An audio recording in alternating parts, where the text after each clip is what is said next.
Numerous reports have highlighted the increasing levels of political discrimination and denial of human rights and civil liberties in the country of Venezuela. The Human Rights Foundation has chosen to illustrate the persecution, violence, discrimination, harassment, and even imprisonment directed against those who disagree with the Venezuelan government. The Human Rights Foundation invites you to learn about 9 men and women who peacefully participated in the political process and paid a high price. They are the Caracas Nine. Venezuelan President Hugo Chavez was elected in December of 1998. He promised to end corruption and fight poverty. The president announced the formation of a new and better republic without exclusion, discrimination, or inequality. The new government of Venezuela quickly made profound changes in society, setting a clear ideological path to be followed, that of the Bolivarian Revolution. Criticism of official state policy was now considered subversive, and dissenting journalists and politicians were branded as dangerous and threatened publicly by the president. The government passed a law banning the use of insulting language against the president. Even humor became punishable by law. Further legislation was enacted to muzzle the free expression of independent media. The new Venezuelan Congress stripped the judiciary of its independence and autonomy. Thousands of veteran judges were fired. New judges were added on the basis of their loyalty to the revolutionary government. The Venezuelan courts are now an instrument of the executive branch, issuing hundreds of false indictments, carrying out partisan investigations, and using the legal process to harass and intimidate those who oppose the government.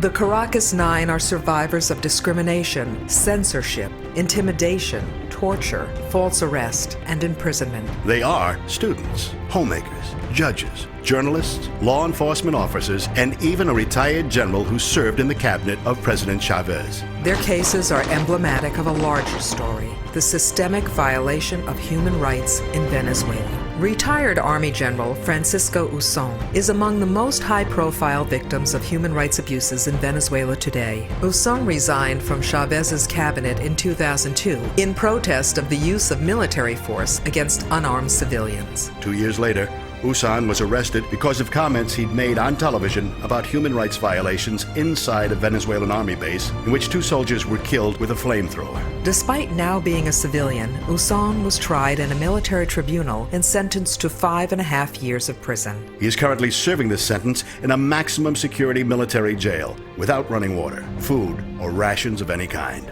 While in the custody of the Venezuelan government, Usón has been the target of 2 assassination attempts by injection. Francisco Usón was declared a prisoner of conscience and a political prisoner of Venezuela by the Human Rights Foundation in early 2006. His case has received support from numerous international figures, such as European parliamentarian Tunne Kelam, American congressmen, and Hollywood stars like Stephen Baldwin. As you watch this, Francisco Usón is in prison.